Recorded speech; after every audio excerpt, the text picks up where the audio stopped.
করেছেন। প্রত্যেকটা 100 দিনের কাজ চুরির দাপটে বন্ধ হয়ে গেছে পশ্চিমবঙ্গে, বিভিন্ন রাজ্যে চলছে।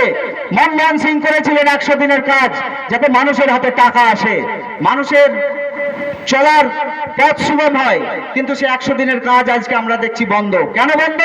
তৃণমূলের নেতারা যেভাবে চুরি করেছে, চুরির ফলে কোনো হিসাব নেই, কেন্দ্রীয় সরকার সেই টাকা বন্ধ করে দিয়েছে। তাই বলি, ছোট্ট একটা তথ্য দিয়ে আপনাদের শেষ করব। গোটা খড়গ্রাম জুড়ে দেখেছেন, ভোট ডিক্লেয়ার হওয়ার 1 মাস আগে থেকে বিভিন্ন জনের প্রচার শুরু হয়ে গেছে, বিভিন্ন রাজনৈতিক নেতার। শুধুমাত্র জাতীয় কংগ্রেস প্রচার শুরু করেনি। কেন করেনি সেটা আপনাদের জানতে হবে।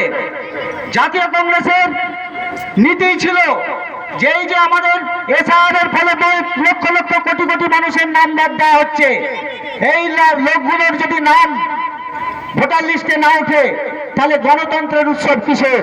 যদি আমরা মানুষের গণতন্ত্র কেড়ে নিই, গণতন্ত্র কেড়ে নিয়ে যদি গণতন্ত্রের উৎসব করতে যাই, তার কোনো মানে হয় না। তাই যতদিন না এই নামগুলো কাটা হয়েছে, তাদের নাম না উঠতে শুরু করছে, ততদিন পর্যন্ত আমরা ভোটে যাচ্ছি না। আমরা দরকার হলে ভোট বয়কট করব।